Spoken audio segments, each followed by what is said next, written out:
For this, our 10th season, we will focus on telling true stories about the men and women we have come to know over 28 years of recovery. Each episode will tell a story of what life was like as an addicted or alcoholic person, what happened to wake that person up, and what is life like today. Not all stories are ones of success. Some of our friends didn't make it, as they relapsed and so far have not come in from the cold. Some died in circumstances that had nothing to do with their disease. Others had a rough start, but they persevered and now enjoy a full and productive life. Some are old guys like me, and others are relative youngsters who serve as great examples to other younger addicts. Our stories describe addicts and alcoholics of many different cultures, a range of socioeconomic status, different generations, gender types, and sexual preferences, if they're relevant to their story. I like to say that addiction and alcoholism are equal opportunity predators. They don't discriminate, and you will see how the stories we share about our friends will prove the truth of that statement.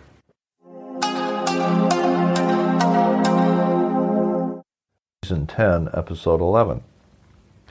Anthony's inheritance almost killed him. I'll start by saying Anthony didn't die, although he did cheat death more than once. Anthony's real name in our Lithuanian language is Antanas, but he's called Anthony or Tony by almost everyone he knows. The reason I bring that up is that my brother and I have known Anthony or Antanas for about 50 years. Anthony was part of the small, tightly knit farming community of Lithuanian families who migrated to the farming country of southern Ontario in the late 1940s and early 1950s, just a few years after the end of the Second World War in 1945. The climate and soil of Norfolk County in Ontario were almost identical to that of Lithuania, which itself is located a little to the north of Norfolk County if you go directly east on the parallel. So imagine perfect agricultural conditions and a little warmer than one's own home country. For many families who had no clue as to what the future would hold upon their arrival in a strange land, it was really heaven. Property rights were inviolate. The law was upheld. There was no sign of corruption. There was no more war while peace reigned over the land. Anthony's family, which consisted of himself and his sister along with parents, all attended the local Lithuanian Catholic Church in Delhi, Ontario, as did we all the Lithuanian families in the farming community. We had our own church. Anthony grew up much like my brother and I did. We worked the tobacco farm from the time we were able to hold a hose and water the greenhouses. As we got bigger, we graduated to operating every form of equipment on the farm, from tractors pulling planters and plows to combines harvesting the rotation crops of rye and wheat and everything in between. Anthony was actually very talented at skilled labor. He learned carpentry at an early age and did some amazing work that required much precision and imagination. He could design and build custom barns and specialized outbuildings like granaries, and he could restore those wonderful big red dairy barns back to their original grandeur. So what happened to Anthony? My brother, Anthony, and me, and a few other kids of the same ethnicity were all farmers' sons, so we knew the game. Work like madmen when you had to and play when you could. You could start driving a car when you were 15 years old, so it wasn't long before you could all head for the beaches on Lake Erie to check out the girls and see if you could catch one on a rare night, and Lake Erie was only about a 15-minute drive away. Beer was always a part of the game. At night, we would pay another guy to buy a case at the beer store. That's literally what it was called, those clever Canadians. Anthony would never ever be drunk every time we went out. It became our habit to take him to the beach with us, since we knew he would be out of his mind and drunk every time. We would lose track of him at one beach where there was more action and have to spend a good part of our evening hunting him down when it was time to go. This would be about 2 a.m., and it didn't matter in the summer whether it was a weeknight or not. That's because work on the farm was a 7-day-a-week job. The only time you didn't work was when it rained, and even then the old man might have you do something in the barn. I must say that some of my happiest memories were of my dad, my brother, and me, and maybe some of our workers standing in the barn with the huge 30-foot-high wide door open, watching the rain come down and hearing it patter on the metal roof. It was pretty cool. Anthony did attend York University in Toronto for 2 years and decided to return to the farm where he could work on his terms, more or less. He then decided to see the world where he could. First made his way up north to the oil fields in Alberta. Here's how that worked. Now, my brother did the same thing, but a few years later. And that's how I learned about it. Here's how it worked. 14 days on and 7 days off. The 14 days were spent on the rig in the subarctic, just below the Northwest Territories line, and just east of northern British Columbia.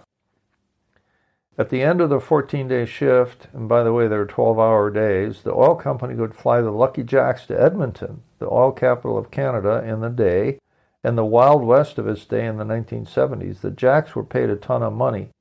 Imagine 14 days at 12 hours a day, that's 168 hours of pay in one shot. Same as working a 40-hour week for 4 weeks in a day, which is exactly what an average month would come out to. Except that the hourly rate was outrageous, 3 times what a skilled laborer like an electrician would be paid. And then you put in an extra 84 hours over an average month. It's a lot of money. It's thousands. And you know where I'm going with this. Anthony was used to working in terrible weather. We all were as farm kids, so he did well. You know, a lot of guys who go up there from the cities and last about 3 days and say, the hell with it, it's too much. But the farm boys and the other guys that lived outdoors, they had no problem with it. But Anthony spent everything every time he had 7 days off. Prostitutes were everywhere. One could get a modest hotel or stay in the equivalent of the Ritz and order room service while in the company of the best-looking whore in town. Add expensive liquor, high-quality marijuana, and even some blow when it made its way to the Arctic Circle at 4 times the normal street price, of course. After 6 months on several different rigs, and that's because once the rig was up and pumping oil, there's no need for rig jacks, Anthony decided South America would be a nice change of pace. He ends up in Caracas, Venezuela, is able to work on the Lake Maracaibo oil rigs because experienced oil workers were hard to find, and they paid him a lot. Turnover was a big problem because most of the recruits from there, as well as Canada, were city boys who couldn't handle the rough life even if the pay was very good. So Anthony spent a lot of time in Venezuela. He had all his money. The girls were plentiful, and they were cheaper, too. His plan was to continue his tour, but he was burned out and broke after almost 2 years of wandering and drinking, by now snorting cocaine. So he came back to Ontario, his dreams ruined, and decided to live off his skills as a carpenter while living on the farm. Here he had a chance to travel the world and do well and save money, but alcoholism and drug addiction took that all away from him. And his drinking caught up to him right away. In Ontario, 2 driving while impaired infractions will cost you your license for 2 years, and after 3 infractions, you could lose it for life and pay thousands in fines. They don't screw around up there. So Anthony racked up 2 infractions and then got caught driving while impaired while having a suspended driver's license. 6 months in jail over that one, plus loss of license for life and a $10,000 fine. Whenever he saw Anthony with a woman, she was driving. He was almost always drunk anyway. This type of thing went on for years. He developed everything short of complete liver failure. He was saved by new meds for hepatitis. He had high blood pressure, neuralgia, diabetes, and God knows what else. He was taking at least 6 different medications, high-powered. Many days he was so sick from overdoing it that he thought he was just going to curl up and die. My brother decided to give him a break after watching him wander from job to woman after woman by hiring him as a carpenter for rehabbing of the barns he was converting to marijuana growing. This is all true, by the way. Anthony would be out of gas by noon, and my brother, who can be the nicest man in the world, even though he would yell at you, he would drive him home. Remember, Anthony had no license, no car. Between what my brother paid him and his disability payments, Anthony was able to get by, and he got disability payments because he had ruined himself with all his drinking and drugging, and they still paid him disability. He was disabled. Every time one of us suggested that he could use AA, Anthony didn't even get close to admitting he had a problem. Despite all evidence to the contrary, he would say things aren't all that bad. Really. The turning point for Anthony came when he inherited a fortune upon the death of his father. Now he had no need to work.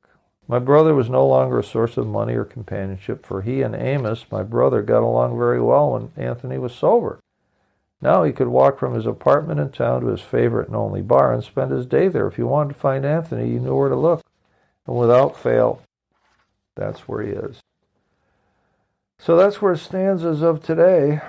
Anthony's 70 years old, skinny as a rail, with sunken eyes and gray skin that makes him look 10 years older, and it's still not all that bad. So what have you learned from Anthony's story? Well, we learned that some alcoholics will deny they have a problem despite all evidence to the contrary. 2, part of Anthony's problem was that people loved him and were loath to make him pay the consequences. 3, his good friend probably didn't do Anthony any favors employing him when no one else would. He enabled him without knowing it. And that was my brother. 4, the final straw came with the ultimate enabling. Free money from an inheritance that would allow Anthony to drink to his heart's content. And the real tragedy, number 5, is a promising life taken away from a young man by alcohol and stubborn denial. Imagine that. 50 years of suffering, heedlessly, unnecessarily.